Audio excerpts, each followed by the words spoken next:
அனைவருக்கும் வணக்கம் நண்பர்களே. இன்றைக்கி நம்ம இந்த வீடியோவில் என்ன பார்க்க போகிறோம் அப்படின்னு பார்த்தீங்கன்னா, வான்கோழி குழம்பு எப்படி வைக்கிறதுன்னு பார்க்க போகிறோம். ஏற்கனவே நம்ம சேனலில் வான்கோழி பிரியாணி எப்படி செய்கிறதுன்னு அப்லோட் பண்ணியிருந்தேன். இன்றைக்கி வாங்க இந்த வான்கோழி குழம்பு எப்படி செய்கிறதுன்னு பார்க்கலாம். இப்போ நம்ம வீடியோக்குள்ளே போகலாம். இன்றைக்கி இந்த வான்கோழி குழம்பு வைக்கிறதுக்கு 1/4 கிலோ வான்கோழி கறி வாங்கியிருக்கேன். அடுத்து வெங்காயம் ஒரு 150 கிராம், தக்காளி ஒரு 150 கிராம், பச்சை மிளகாய் ஒரு 4, கொஞ்சோண்டு புதினா, கொஞ்சோண்டு கொத்தமல்லி, மிளகாய்த்தூள் 1 ஸ்பூன், சிக்கன் மசாலா பொடி 2.5 ஸ்பூன், 1/2 ஸ்பூன் கறி மசால் பவுடர், அப்புறம் தேவையான அளவு உப்பு, தேவையான அளவு எண்ணெய், ஒரு கப் தயிர். முதல்ல வான்கோழி கறியை கழுவி சுத்தம் பண்ணி எடுத்து வச்சுக்குவோம். அப்புறம் அடுப்பு பற்ற வச்சுக்குவோம்.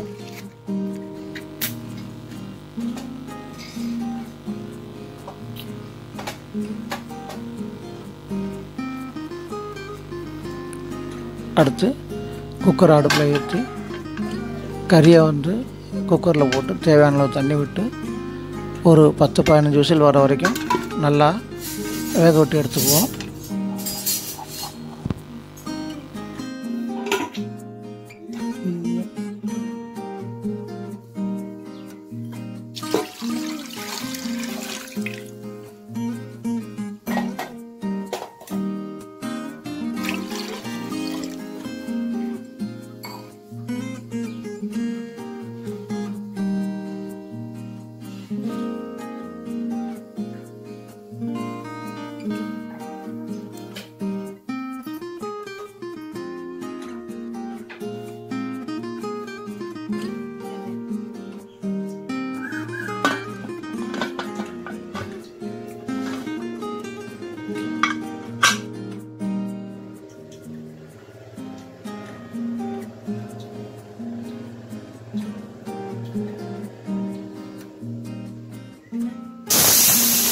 இப்போது நம்ம குக்கர் அடுப்பில் வச்சு 10-12 விசில் வரைக்கும் வந்துருச்சு.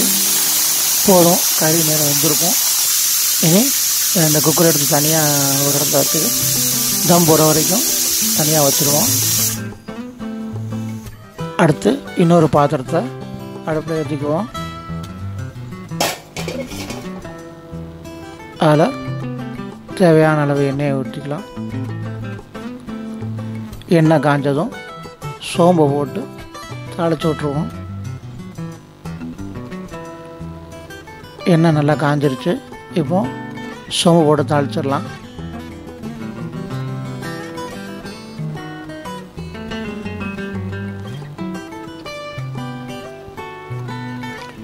அடுத்து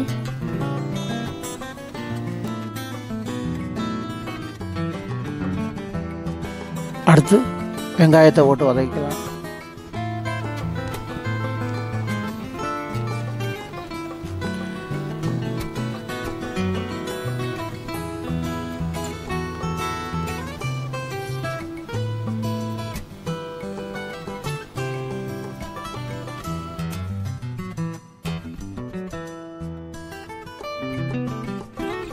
இப்போது வெங்காயம் நல்லா வதங்கிருச்சு.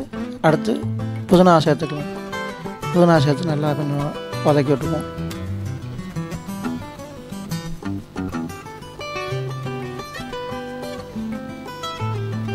அடுத்து ஒரு 4 பச்சை மிளகா சேர்த்து லேசாக வதக்கி விட்டுக்குவோம்.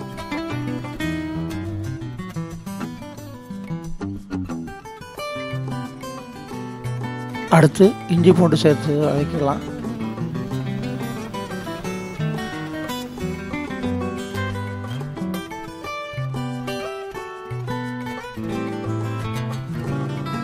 அடுத்து 1 ஸ்பூன் மிளகாய் பொடி, 1 ஸ்பூன் உப்பு போட்டு நல்லா மிக்ஸ் பண்ணி விட்டுறலாம்.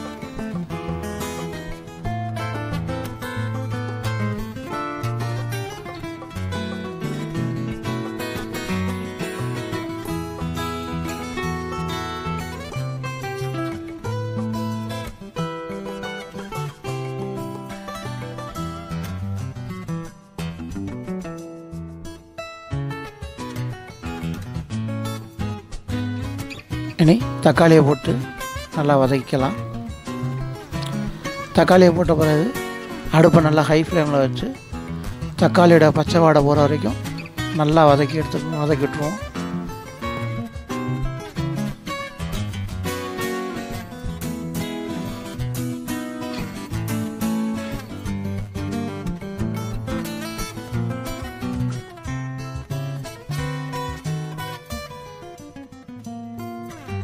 அடுத்து தயிர் சேர்த்துக்குவோம். தயிர் சேர்த்ததுக்கப்புறம் நல்லா கிளறி விட்டுட்டு மசாலாலேருந்து எண்ணெய் பிரிஞ்சு வர வரைக்கும் ஒரு 2-3 நிமிஷத்துக்கு நல்லா ஒரு மூடி போட்டு நல்லா வேக விட்டுருவோம்.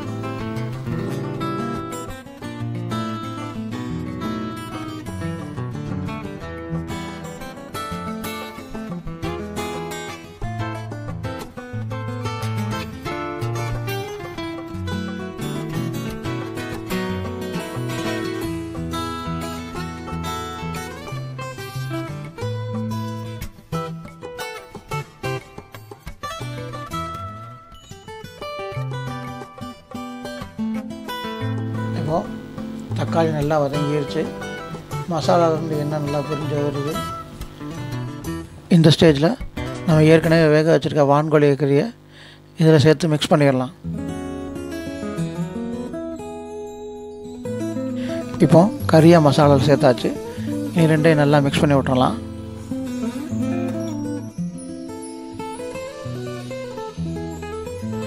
அடுத்து கறி வேக வச்சுருக்க தண்ணியை கொதிக்குவோம்.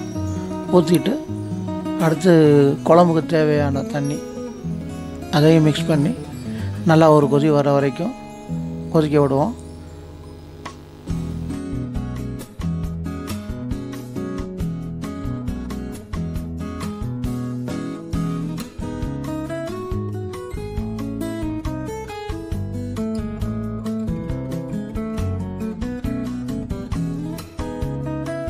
இப்போ குழம்புக்கு தேவையான தண்ணி சேர்த்தாச்சு. இனி ஒரு கொதி வர வரைக்கும் நல்லா கொதிக்க விட்டுருவோம்.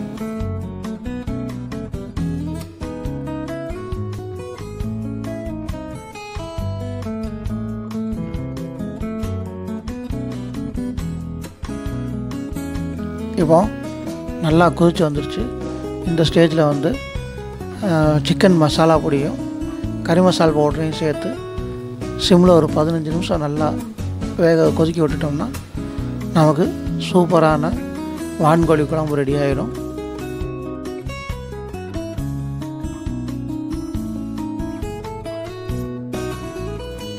இப்போ ஃபைனலாக உப்பு புளிப்பு மட்டும் எப்படி இருக்குன்னு செக் பண்ணிடுவோம். எல்லாம் கரெக்டாக இருக்குது.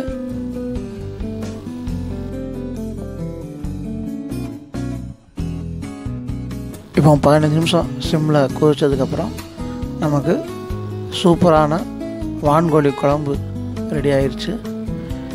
இப்போ கடைசியாக கொஞ்சம் கொத்தமல்லி தொலைகளை மட்டும் இதில் சேர்த்து இறக்கிட்டோம்னா நமக்கு சூப்பரான வான்கோழி குழம்பு ரெடி.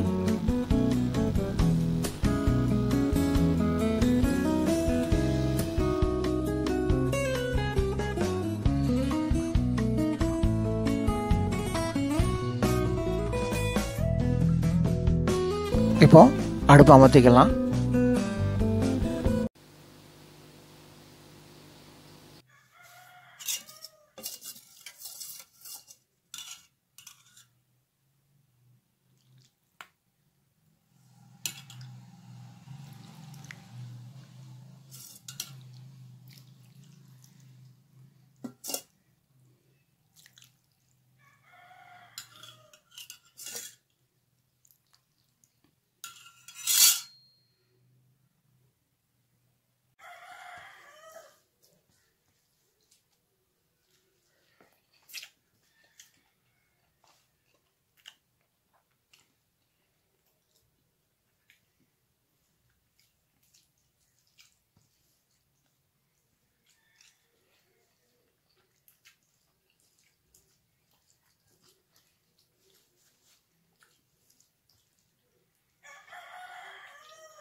நண்பர்களே, இன்றைக்கி இந்த வான்கோழி குழம்பு எப்படி செய்கிறதுன்னு பார்த்துருப்பீங்க. நான் பொதுவாகவே வந்து நான்வெஜ்ஜாக பொறுத்தவரைக்கும் மீனை தவிர மற்ற எந்த குழம்பும் சேர்த்தாலுமே அதில் வந்து தயிர் சேர்க்குறது வந்து என்னுடைய வழக்கம். அதில் வந்து அந்த தயிர் சேர்க்கும் போது வந்து ஒரு தனி டேஸ்ட்டு கிடைக்கும். அதுக்காக நான் தயிர் சேர்ப்பேன். இந்த வீடியோ வந்து உங்களுக்கு பிடிச்சிருக்கும் நம்புகிறேன். இது வரைக்கும் நம்ம சேனலை சப்ஸ்கிரைப் பண்ணாதவங்க, இப்போ தான் நம்ம சேனலை முதல் தடவையாக பார்க்குறோம் அப்படிங்கிறவங்க நம்மளோட இப்போ சேனலை சப்ஸ்கிரைப் பண்ணி வச்சுக்கோங்க. பக்கத்தில் இருக்க பெல் ஐக்கானை அமைக்கி ஆல்ன்ற ஆப்ஷனையும் நீங்கள் செலக்ட் பண்ணி வச்சுக்கிட்டிங்கன்னா தான் அடுத்து நம்ம போடக்கூடிய வீடியோக்கள் தொடர்ச்சியாக வந்து உங்களுக்கு நோட்டிஃபிகேஷனில் கிடைக்கும். தொடர்ந்து எங்களுக்கு ஆதரவு தாங்க. அடுத்து இன்னொரு நல்ல வீடியோவில் உங்களை சந்திக்கிறேன். அதுவரை நன்றி, வணக்கம்.